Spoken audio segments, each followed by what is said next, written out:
일본어는 한국인이 만든 것입니다. 한글을 배우는 일본인이 많아진 것도 전부 한국어와 일본어의 관계 때문입니다. 여기 일본어의 원조가 한국이라고 주장하는 학자가 있습니다. 고대 일본인들은 한국에서 기원했고 일본어 또한 한국인이 만들어준 것이라고 하는데 오늘의 사연 시작합니다. 안녕하세요. 저는 미국에서 기자 생활을 하고 있는 알리사라고 합니다. 최근 일본에 가서 정말 흥미로운 일을 경험했고 저는 그 내용을 기사로 작성한 적이 있습니다. 바로 일본의 고등학생들이 한글을 모르면 바보 소리를 들을 정도로 한글과 한국어 공부에 심취해 있고 한국을 반대하는 교사들에도 아랑곳하지 않고 한국어와 한글을 배우며 K-팝과 한국 드라마를 소비한다는 것에 대한 내용이었죠. 저는 일본의 문화를 어린 시절부터 경험한 바 있기 때문에 일본 문화의 아류라고 생각한 한국 문화의 인기가 상상을 초월한다고만 생각했습니다. 그런데 그 실상은 정반대였다는 것을 최근에 알게 되었고 불이 나게 다시 한국과 일본을 탐방하면서 자료조사를 하게 되었어요. 그리고 그 전에 미국의 저명한 교수들에게도 자문을 얻었고요. 그때 저는 정말 충격적인 역사를 알게 되었고 그의 말에 경악을 금치 못했는데요. 제가 자문을 구한 한 미국의 저명한 교수 존 윌리엄스 교수는 일본의 역사와 한국의 관계에 대한 깊은 통찰을 가진 학자입니다. 교수님은 일본 역사에 관한 연구를 오랫동안 해왔으며 특히 한국과 일본의 문화적 교류와 충돌에 대한 관심이 많았습니다. 그가 저에게 말한 가장 충격적인 사실 중 하나는 일본이 한국을 베낀 역사적 사건에 대한 이야기였습니다. 교수님은 일본의 고대 문화는 한국에서 영향을 많이 받았다며 일본의 많은 전통과 문화가 실제로 한국에서 유래한 것들이 많다고 설명해 주셨습니다. 예를 들어 일본의 한자 사용과 그에 따른 문학적 전통은 모두 한국에서 비롯된 것이라는 점을 지적하셨습니다. 한국의 고대 왕조들, 특히 신라와 고구려의 문화를 일본이 받아들였고 이를 바탕으로 일본의 초기 문자가 발전했다고 합니다. 또한 일본어는 한국인들이 만든 내용이라는 이야기 또한 교수님에게서 들었습니다. 교수님은 일본어의 많은 어휘와 문법적 특성들이 사실 고대 한국어와의 관계를 깊게 가지고 있다고 말하셨습니다. 특히 일본어의 여러 음운과 문법적 구조가 고대 한국어에서 기원했다는 연구들이 존재한다고 언급하셨습니다. 일본의 고대 문헌들 속에서 발견되는 한국어적 요소들을 살펴보면 일본어가 한국어의 영향을 받았다는 명백한 증거들이 많다는 점을 강조하셨습니다. 마지막으로 교수님은 일본 국민의 대부분이 한국인의 후손이라는 이야기도 전해주셨습니다. 교수님은 일본의 고대 역사 속에서 일본 열도의 최초의 거주민들이 한국에서 온 사람들임을 주장하셨습니다. 고대 일본에 있었던 많은 유적들과 유물들이 한국의 고대 문화와 유사한 점이 많다는 점을 들어 일본의 선조들이 대체로 한국에서 유입된 사람들일 가능성이 크다고 설명하셨습니다. 이 이야기는 정말 충격적이었으며 한국과 일본이 문화적, 역사적으로 연결된 뿌리가 깊다는 사실을 다시 한번 실감하게 되었습니다. 저는 이번 조사와 경험을 통해 일본과 한국의 역사적 관계에 대해 더 깊이 알게 되었죠. 교수님은 일본과 한국의 관계에 대해 이야기할 때 일본이 한국에게 감사해야 한다는 점을 여러 구체적인 사례들을 통해 강조하셨습니다. 먼저 한국식 한자 도입에 대해 이야기하셨어요. 한자는 두 문화로 발전되었다고 하시며 중국식 한자가 있고 한국식 한자가 있는데 교수님은 일본이 한국식 한자를 도입하게 된 중요한 계기가 바로 백제였다고 하셨습니다. 백제는 일본의 한자와 고대 한국의 문화를 전달하는 중개자 역할을 했고 이는 일본 문화와 문학의 기초를 다지는 데 중요한 기여를 했다고 합니다. 교수님은 일본이 오늘날 한자와 일본어의 발전을 가능하게 만든 백제에게 감사해야 한다고 강조하셨어요. 한자가 없었다면 일본의 문학적 전통이나 역사 기록이 완전히 달라졌을 거라는 말도 하셨죠. 그 다음으로 교수님은 불교 전파에 대해서도 언급하셨습니다. 불교는 처음에 백제와 신라를 통해 일본에 전해졌고 그 덕분에 일본은 많은 문화적, 종교적 변화를 겪었습니다. 교수님은 일본이 불교를 통해 얻은 모든 문화적 성장을 생각했을 때 일본은 한국의 백제와 신라에 대해 감사해야 한다고 말씀하셨죠. 불교 덕분에 일본은 사회적으로도 많은 변화를 겪고 문화적으로 풍성한 토대를 쌓을 수 있었다는 점에서 일본이 감사해야 할 이유를 많이 느꼈습니다. 또 교수님은 한국의 철기 기술에 대해서도 말하셨습니다. 일본이 철기를 사용하게 된 배경도 한국과의 교류에서 비롯되었고 특히 고구려와 백제의 철기 기술이 일본에 큰 영향을 미쳤다고 하셨습니다. 그 덕분에 일본은 고대 사회에서 강력한 철기 문화를 발전시킬 수 있었고 그 점에서 일본은 한국에게 감사할 이유가 크다고 하셨습니다. 마지막으로 교수님은 일본의 전통 예술에 대해서도 언급했어요. 가부키나 노가쿠 같은 일본의 전통 예술도 많은 부분 한국의 전통에서 영향을 받았다는 이야기를 해주셨죠. 일본의 전통 무용과 음악에서 한국의 예술적 기법을 엿볼 수 있다는 점에서 일본은 한국에게 문화적 유산에 대해 감사해야 한다는 점을 강조하셨습니다. 이 모든 사례들을 통해 교수님은 일본이 한국에게 감사해야 한다는 주장을 아주 구체적으로 펼치셨습니다. 사실 이런 이야기를 들으면서 일본과 한국의 관계가 단순히 경쟁이나 충돌만 있는 관계가 아니라 서로 깊은 역사적 연관을 가진 관계임을 다시 한번 깨달을 수 있었습니다. 정말 충격적이었고 동시에 깊은 통찰을 얻을 수 있었어요. 그날 일본 전문 기자와 이야기를 나누면서 저는 일본에 대해 알게 된 새로운 진실을 그녀에게 전달했습니다. 그녀는 일본에서 태어나고 자란 후 미국으로 건너왔고 일본에 대해 잘 아는 사람이었거든요. 일본과 한국의 역사적인 관계에 대해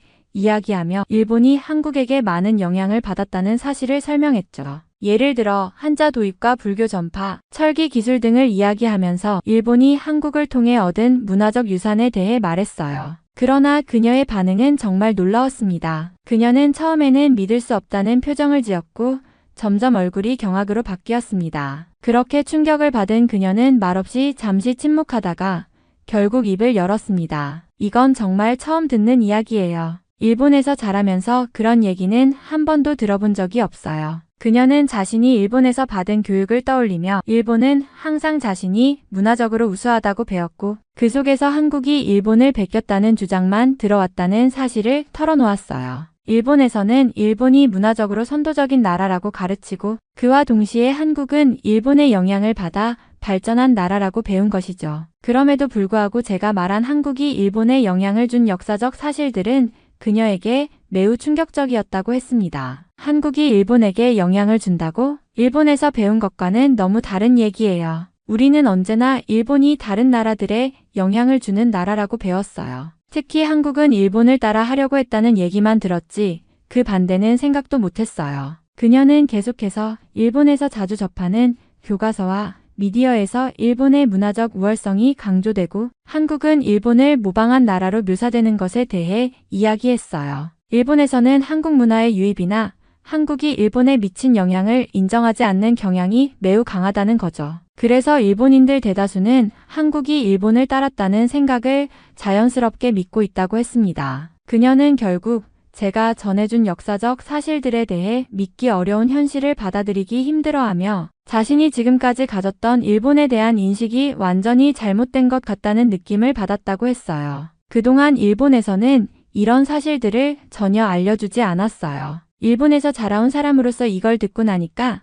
정말 경악스러워요. 사실 일본의 미디어와 교과서에서는 일본의 우월성만 강조되고 한국은 일본을 베꼈다고만 주장하니까요. 그때 저는 문화적 차이와 역사적 왜곡이 이렇게 깊게 자리 잡고 있다는 사실에 새삼 놀랐습니다. 일본과 한국의 역사적 관계를 제대로 알지 못한 채 일본에서 자라온 사람들이 한국을 어떻게 보고 있는지 이해하는데 큰 충격을 받았어요. 그날 일본 전문 기자와의 대화를 통해 깊은 궁금증이 생겼습니다. 그녀가 주장하는 내용이 무엇인지 더 알고 싶었고 그 이야기를 실제 일본에서 더 구체적으로 확인하고 싶다는 생각이 들었습니다. 그래서 저는 일본으로 향하기로 결심했습니다. 그리고 그 기자와 함께 일본인 교수를 만나기로 했습니다. 그 교수는 일본 역사와 문화에 대해 깊이 연구한 분으로 일본의 고대사부터 현대까지의 역사적 배경을 잘 알고 있다고 들었습니다. 일본에 도착한 후 저는 5년 전과 별반 달라지지 않은 일본의 모습을 보며 실망감을 느꼈습니다. 예전과 마찬가지로 거리에는 기술적인 발전과 편리함이 있긴 했지만 문화적인 진보나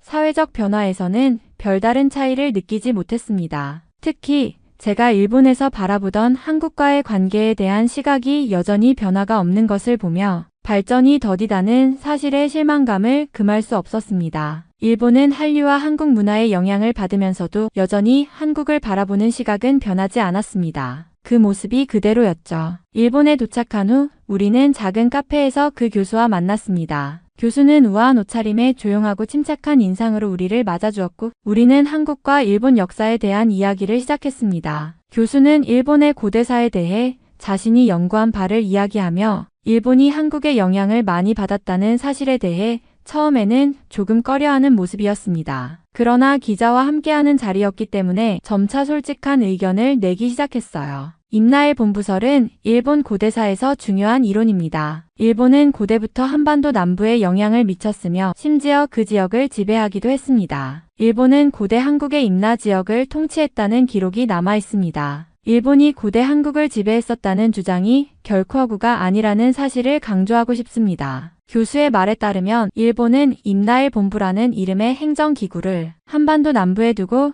그 지역을 직접적으로 지배했다고 주장했습니다. 그가 설명한 내용은 일본의 고대사가 한국의 고대사에 우위에 있었다는 생각을 뒷받침하려는 것이었습니다. 한국은 고대부터 일본에게 지배당한 나라였고 일본이 그 당시 한국의 문화와 기술을 발전시키는 데 중요한 역할을 했습니다. 임나의 본부설이 바로 그 증거라고 할 수 있죠. 일본은 고대 한국과 비교할 수 없을 정도로 발전한 문화를 이끌었고 그로 인해 한반도 남부 지역이 일본의 통치 하에 놓인 것입니다. 저는 그 교수의 말을 들으며 여러 가지 의문이 떠올랐습니다. 저는 조용히 그러나 결심을 다지고 질문을 던졌습니다. 교수님, 일본의 고대 문화가 한국에 영향을 미쳤다는 말씀도 하셨는데 그럼 일본인들이 한국인 후손이라는 주장은 어떻게 생각하세요? 교수는 순간적으로 표정이 일그러졌습니다. 그의 눈빛이 날카로워지며 목소리가 높아졌습니다. 그건 말도 안 되는 소리입니다. 일본인들이 한국인의 후손이라고? 그런 주장에는 근거가 없어요. 일본은 독자적인 역사와 문화를 가지고 있으며 한국과는 별개의 민족입니다. 교수는 점차 흥분한 상태로 계속해서 말했습니다. 한국인들이 일본이 고대 한국을 지배했다고 주장하는 건 지나친 왜곡입니다. 일본의 역사는 일본 자체의 독립적인 발전의 결과지 한국과의 관계는 단지 영향을 주고받은 정도에 불과합니다. 저는 교수의 반응에 놀라지 않을 수 없었습니다. 그가 자신의 주장을 고집하며 역사적 사실을 왜곡하는 태도가 확연히 드러났기 때문입니다. 교수의 논리와는 다르게 한국과 일본의 역사적 관계는 훨씬 복잡하고 상호 영향을 주고받은 관계였다는 점에서 큰 의문이 들었습니다. 그럼에도 불구하고 교수는 계속해서 일본이 고대 한국에 미친 긍정적 영향을 강조하며 임나의 본부설을 정당화하려 했습니다. 저는 그가 말하는 내용이 역사적 사실을 왜곡한 주장일 수 있다는 생각을 하며 대화를 이어가기로 했습니다. 저는 잠시 생각에 잠겼다가 그 교수에게 존 윌리엄스 교수의 주장을 언급하기로 했습니다. 제 마음속에서 그 교수의 주장에 대해 다시 한번 되새기며 일본과 한국의 관계에 대한 제 생각을 펼쳤습니다. 사실 저는 최근에 존 윌리엄스 교수와 이야기를 나누었고 그분은 일본과 한국의 역사적 관계에 대해 매우 다른 시각을 가지고 계셨습니다. 교수님께서 말씀하신 임나의 본부설과는 전혀 다른 주장이었죠. 교수는 잠시 멈추고 제 말을 듣더니 그에 대한 반응을 보이지 않고 계속 저를 바라봤습니다. 저는 계속해서 존 윌리엄스 교수의 이야기를 풀어갔습니다. 존 교수님은 일본이 고대 한국의 문화와 기술을 상당 부분 차용했다고 주장하시더군요. 한국의 고대 국가들이 일본에 영향을 미친 것은 명백한 사실이고 그 영향을 통해 일본은 문화적으로 큰 발전을 이루었다고 했습니다. 교수님은 일본이 한국 문화의 후계자처럼 발전했다고 설명하시면서 실제로 일본이 한국에서 많은 것들을 배웠다는 점을 강조하셨습니다. 교수는 조용히 저를 듣고 있었지만 그가 대답하기 전에 분명히 무언가 마음속에서 반응이 일어나는 듯 보였습니다. 저는 그 표정을 놓치지 않고 계속 말을 이어갔습니다. 특히 고대 일본의 문자나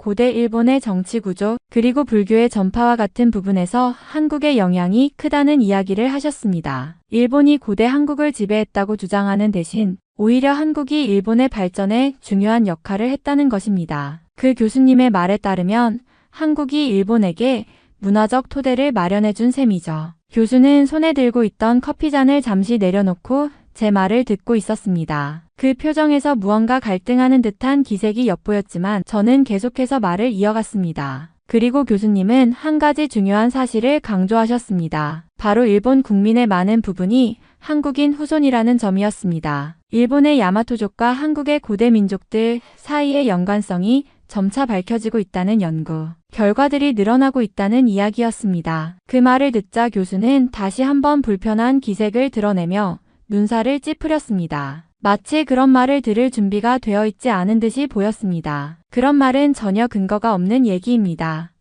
교수는 목소리를 높이며 대꾸했습니다. 일본과 한국은 전혀 다른 민족이고 일본은 일본 자체의 역사와 전통을 가지고 있습니다. 그런 주장은 단지 허구에 불과합니다. 저는 교수의 반응에 놀라지 않았습니다. 오히려 그가 자신의 주장에 대해 이렇게 강력히 반응하는 모습이 더욱 흥미로웠습니다. 그는 자존심을 건드린 듯한 반응을 보였고 그 안에서 역사적 교훈에 대한 깊은 감정이 얽혀 있다는 사실을 알 수 있었습니다. 그렇다면 교수님, 한국이 일본에 미친 영향을 부정할 수는 없다고 생각하지 않으세요? 고대 일본이 한국과의 문화적 교류로 발전했다는 사실을 무시할 수는 없지 않습니까? 저는 교수에게 다시 한번 질문을 던졌습니다. 그의 반응을 지켜보며 일본과 한국의 역사적 관계를 놓고 보다 심도 깊은 논의를 이어가고 싶었습니다. 저는 일본인 교수의 주장을 들으며 마음속으로 여러 가지 생각이 들었습니다. 교수는 여전히 한국이 일본을 따라 했다는 주장을 고수하고 있었습니다. 그는 마치 자기의 말이 사실임을 입증하려는 듯 계속해서 말을 이어갔습니다. 한글은 일본의 가나 문자를 참고해서 창제되었고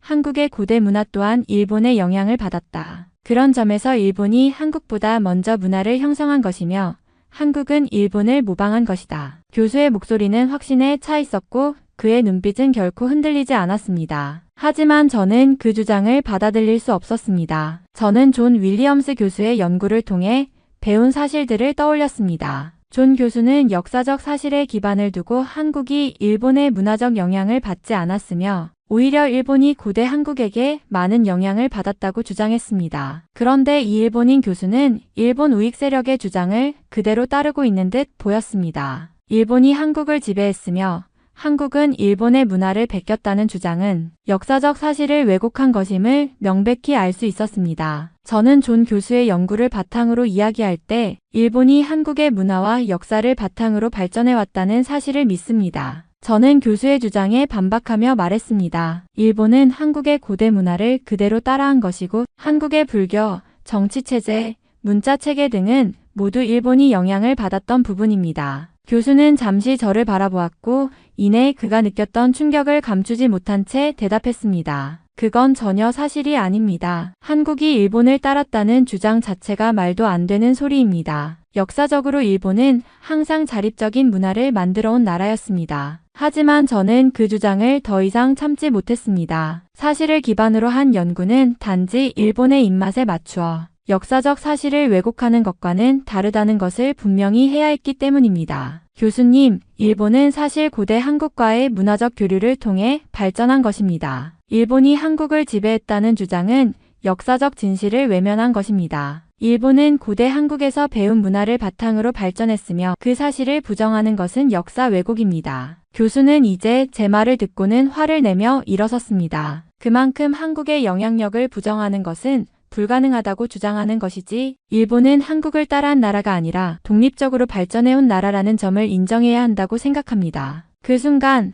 저는 교수의 논리가 단순히 우익적 관점에 의해 왜곡된 것임을 명확히 느꼈습니다. 그 주장은 팩트가 아닌 주장일 뿐 역사적 근거가 전혀 없는 말들이었으니까요. 존 교수와 제가 이야기한 실제 역사적 사실들이 그저 거짓된 주장에 의해 묻히지 않기를 바랬습니다. 함께 간 일본 기자는 그 자리에 앉아 말없이 내 말을 듣고 있었습니다. 교수와의 논쟁이 지나치게 격해졌고 기자는 그 상황을 다루는 것이 쉽지 않았습니다. 결국 기자는 곤란한 표정을 지으며 말을 꺼냈습니다. 알리사 정말 일본과 한국 사이에 그런 주장이 있을 줄은 몰랐어요. 교수님의 말을 듣고 보니 일본에서는 정말 많은 사람들이 그런 생각을 가지고 있을지도 모르겠네요. 그녀의 목소리에는 확신이 없었습니다. 교수와의 대화를 마친 후 저는 깊은 생각에 잠겼습니다. 일본에서 일어나는 일이 정말 이렇게까지 왜곡된 역사와 논리로 가득 차 있을 줄 몰랐습니다. 저는 카페를 떠나 일본 시민들에게 직접 한국에 대한 의견을 물어보기로 결심했습니다. 일본의 거리를 걷는 동안 사람들에게 다가가 한국에 대한 생각을 물어보았습니다. 저는 한국에 대해 많은 이야기를 듣고 왔는데 여러분은 한국에 대해 어떻게 생각하세요? 한국이 일본 문화를 따랐다는 이야기 혹시 들어보셨나요? 저는 시민들에게 조심스럽게 질문을 던졌습니다. 몇몇 시민들은 잠시 생각한 뒤 고개를 끄덕였습니다. 한국이 일본 문화를 베꼈다고 생각해요. 사실 일본 문화가 굉장히 강력했으니까요. 예를 들어 한국의 음식, 의상, 영화 등도 일본에서 영향을 많이 받았다고 들었어요. 또 다른 시민도 말을 이었습니다. 맞아요. 한국은 일본의 영향을 많이 받았고 그것을 바탕으로 발전한 나라라고 생각합니다. 일본의 문화가 세계적으로 유명하잖아요. 그걸 한국도 그대로 받아들여서 성공한 것 같아요. 그 시민의 말에 다른 사람들이 동의하며 고개를 끄덕였습니다. 그 말을 들으며 저는 깊은 실망감을 느꼈습니다. 한국에 대한 오해와 왜곡된 정보가 일본 사회에 여전히 깊숙이 뿌리내리고 있다는 사실을 깨달았기 때문입니다. 많은 사람들이 한국의 독자적인 발전보다는 일본 문화를 그대로 따라했다는 인식을 가지고 있다는 것이 안타까웠습니다. 일본 교수의 주장과 이 시민들의 의견은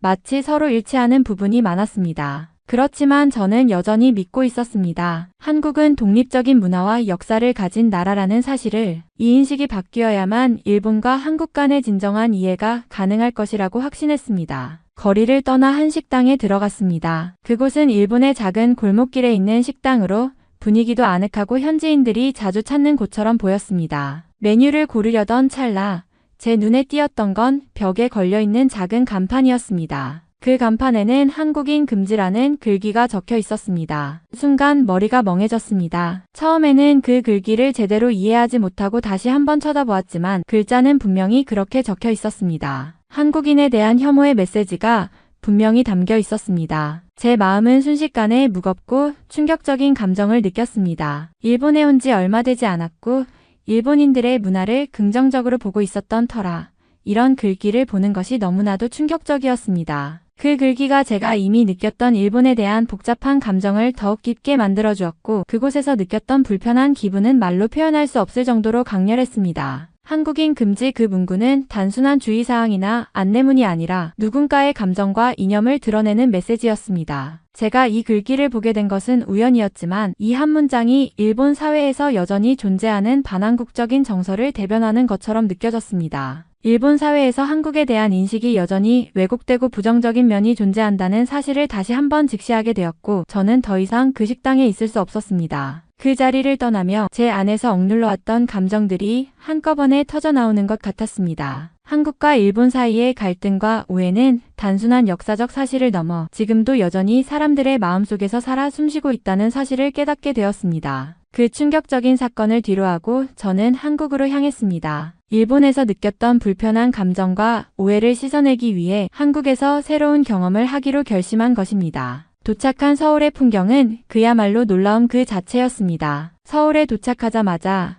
가장 먼저 느낀 것은 도시의 놀라운 현대화 수준이었습니다. 도심은 고층 빌딩과 넓은 도로로 가득 차 있었고 그 속에서 버스와 지하철은 질서정연하게 움직이고 있었습니다. 제가 탑승한 지하철은 시간에 맞춰 정확히 도착했으며 내린 후에도 사람들이 질서 있게 줄을 서서 이동하는 모습을 보았습니다. 한국에서 처음 느낀 것은 교통 시스템의 효율성이었죠. 일본도 효율적인 교통망을 자랑하지만 한국은 그보다 더 뛰어난 점이 많았습니다. 특히 지하철의 안전문이 완벽하게 설치되어 있어 사고를 막는 시스템이 잘 구축되어 있다는 점에서 매우 인상 깊었습니다. 그날 저는 서울의 한 공원에 가게 되었습니다. 그곳은 도심의 한복판에 위치해 있었고 공원이 매우 잘 관리되고 있었습니다. 시민들은 그곳에서 운동을 하거나 여유로운 시간을 보내고 있었습니다. 그때 제가 경험한 것은 한국인들의 높은 시민의식이었습니다. 사람들이 모두 자리를 깨끗하게 정리하고 공공장소에서 다른 사람을 배려하는 모습이 너무나도 자연스러웠습니다. 특히 공원에서 자전거를 타는 사람들이 다가올 때 그들은 지나가는 사람들을 신경 써서 속도를 줄였고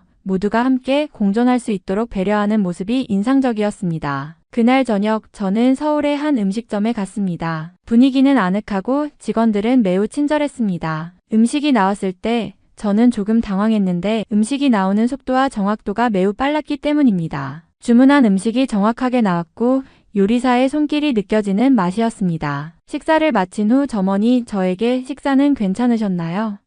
라고 물으며 진심으로 관심을 가져주었습니다. 그 질문 하나로 한국의 서비스 문화와 고객에 대한 존중을 확실히 느낄 수 있었습니다. 다음 날 저는 서울의 명동 거리를 걸었습니다. 거리에는 상점들이 즐비했으며 사람들이 상점에 들어가 물건을 살 때도 매너가 느껴졌습니다. 상점 주인들이 손님들에게 먼저 다가가 인사하며 손님들이 편안하게 쇼핑할 수 있도록 도와주는 모습은 너무나도 자연스러웠습니다. 거리는 깨끗하고 사람들은 서로 존중하는 분위기 속에서 생활하고 있었습니다. 그곳에서 느낀 것은 문화적 차이를 넘어서 한국의 고유한 시민의식과 문화가 일상에 깊숙이 자리 잡고 있다는 점이었습니다. 이 모든 경험은 제가 한국에서 느낀 높은 사회적 수준과 시민들의 성숙함을 몸소 체험하는 기회가 되었고, 한국이라는 나라에 대한 제 인식을 완전히 바꾸게 했습니다. 일본에서의 왜곡된 인식과는 전혀 다른 사실에 기반한 한국의 모습을 보며 저는 한국이 정말 문화적으로나 시민의식에서나 뛰어난 나라라는 확신을 갖게 되었습니다. 한국에서의 경험은 제게 정말 큰 의미가 있었습니다. 그곳에서의 삶과 문화는 일본에서 경험했던 것과는 전혀 다른, 더 나은,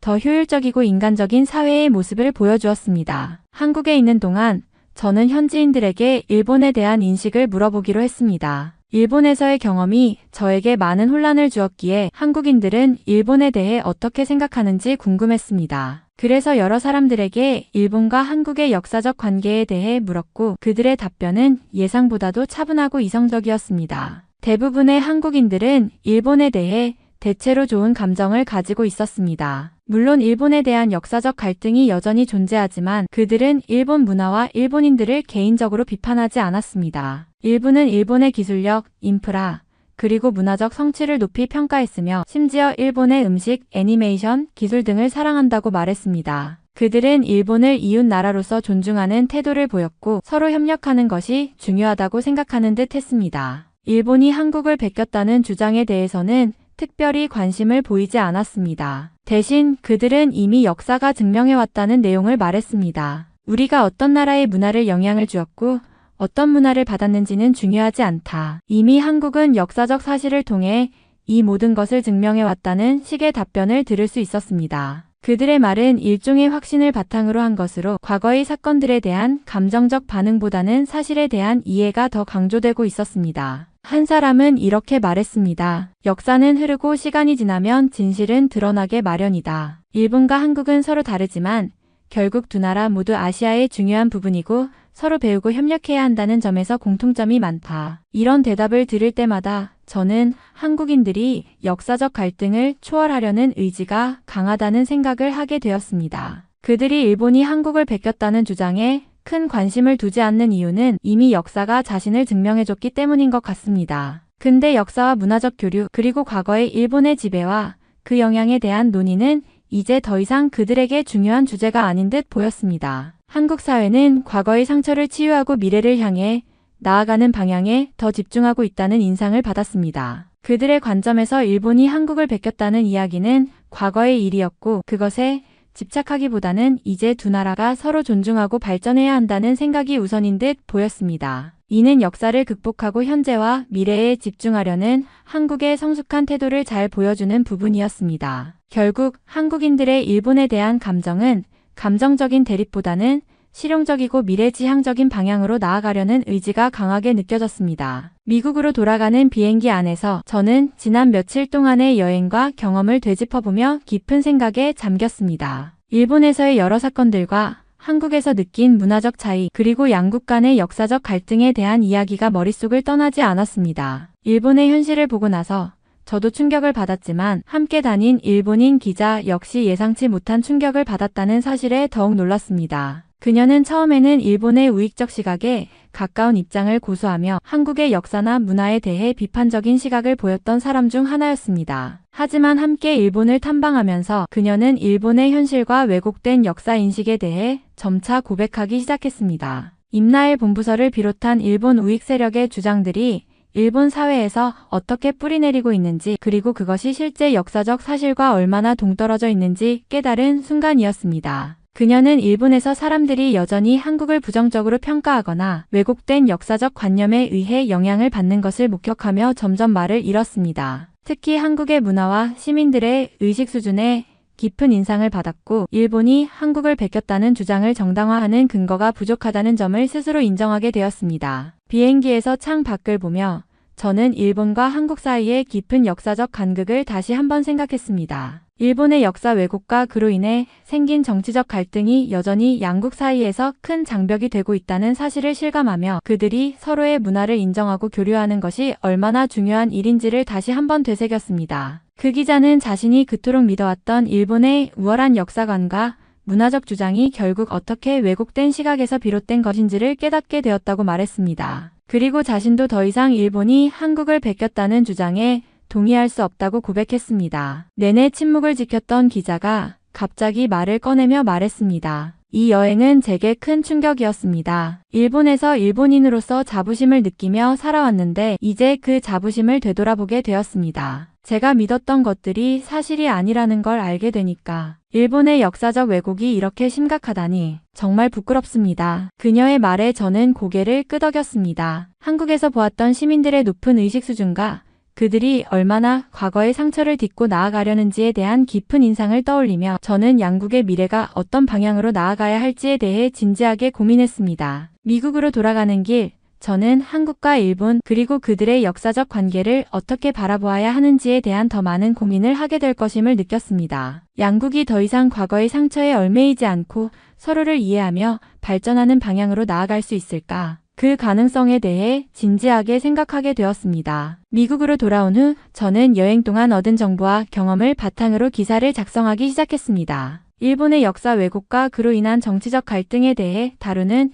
이 기사는 단순히 문화적 차이를 넘어서 양국의 역사적 사실과 왜곡된 인식에 대한 심도 깊은 분석을 제공하는 내용이었습니다. 일본의 원조는 한국이었다라는 주제를 중심으로 저는 일본이 한국에게 문화를 빌려왔다는 사실을 명확히 지적했습니다. 기사는 임나일 본부설과 같은 왜곡된 주장들을 반박하면서 실제로 일본의 고대 역사와 문화가 한국의 영향을 받았다는 역사적 사실들을 밝혀내려 했습니다. 특히 한글의 기원과 한국의 문화가 일본에 미친 영향에 대해서도 중요한 증거를 제시하며 일본이 한국을 베꼈다는 주장이 잘못되었음을 명확하게 지적했습니다. 기사를 공개하자마자 반응은 예상보다 훨씬 더 충격적이었습니다. 미국 내에서도 큰 파장을 일으켰고 수많은 일본인들과 한국인들이 이 기사를 두고 격렬한 논쟁을 벌였습니다. 특히 일본의 우익 세력과 그들을 지지하는 사람들은 이 기사를 부정적으로 받아들이며 저를 비난하고 공격하는 댓글을 쏟아내기도 했습니다. 그러나 많은 사람들은 기사의 사실에 기반한 주장들에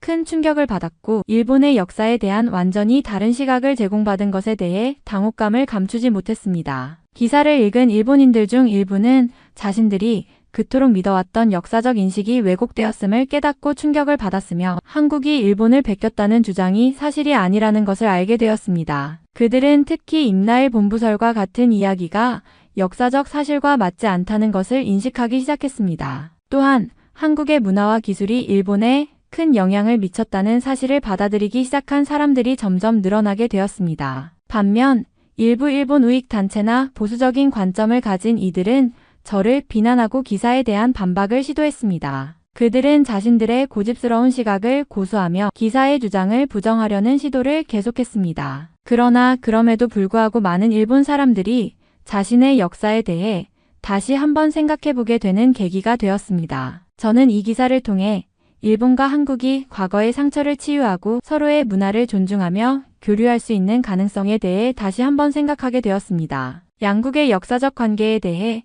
진지하게 고민하게 만든 이 기사는 단순한 정보 전달을 넘어서 더 깊은 문화적 성찰과 대화를 촉발하는 중요한 계기가 되었습니다. 기사가 공개된 후 많은 사람들의 반응이 이어졌습니다. 그 중에서도 여러 교수들로부터 이메일을 받게 되었습니다. 대체로 그들은 제 기사가 역사적 사실에 근거하여 작성되었으며 진실을 밝히려는 노력에 대해 크게 칭찬해 주었습니다. 특히 역사학 교수들과 문화 연구자들은 제 기사가 일본과 한국 간의 오랜 갈등에 대한 깊은 통찰을 제공하며 역사적 진실을 밝혀내려는 도전이 인상적이었다고 언급했습니다. 한 교수는 이렇게 말했습니다. 당신의 기사는 역사적 사실을 기반으로 잘 구성되었습니다. 임나일 본부설과 같은 역사 왜곡에 대한 반박은 매우 중요한 작업이며 이러한 연구는 일본과 한국 나아가 전 세계 사람들에게 큰 영향을 미칠 것입니다. 또 다른 교수는 제 기사를 국제적으로 중요한 논의의 출발점이라고 평가하며 문화와 역사에 대한 올바른 이해는 한 나라의 정체성을 이해하는 데 큰 도움이 됩니다. 특히 한국과 일본 사이의 문화적 교류를 되짚어보는 작업은 역사학뿐만 아니라 국제관계에 있어서도 중요한 의미가 있습니다. 라고 말했습니다. 하지만 그와 동시에 일부 일본인 우익 세력과 몇몇 보수적인 학자들로부터는 강한 공격을 받기도 했습니다. 그들은 기사가 일본의 역사와 정체성을 부정한다고 주장하며 역사적 왜곡이라며 저를 비난했습니다. 그들은 제 기사가 한국의 입장에서만 작성되었고 일본의 입장은 무시되었다고 주장했습니다. 그들의 비판은 사실이 아닌 주장을 바탕으로 이루어진 것이었지만 그들의 목소리가 커지면서 제가 다시 한번 진실을 추구하는 데 필요한 용기와 확신을 다질 수 있는 계기가 되었습니다. 그러나 저는 진실을 믿습니다. 비록 공격과 비난이 있을지라도 결국 역사적 사실은 왜곡할 수 없으며 시간이 지나면 진실이 승리할 것이라는 확신이 있었습니다. 진실은 언제나 드러나기 마련이며 일본과 한국 모두 과거를 돌아보고 서로의 문화를 존중하는 방향으로 나아가야 한다는 메시지를 전달하려는 노력은 결코 헛되지 않을 것이라고 믿었습니다. 진실을 알리기 위한 저의 노력은 계속될 것이며 제 기사를 통해 더 많은 사람들이 왜곡된 역사 인식에서 벗어나 올바른 이해를 갖게 되기를 바랍니다. 그것이 진정한 변화의 시작이 될 것이라고 믿기 때문입니다. 이번 사연은 여기서 마무리하도록 하겠습니다. 끝까지 시청해주셔서 감사드립니다. 좋아요와 구독은 영상 제작에 큰 힘이 됩니다. 꼭 한 번씩만 눌러주세요. 감사합니다.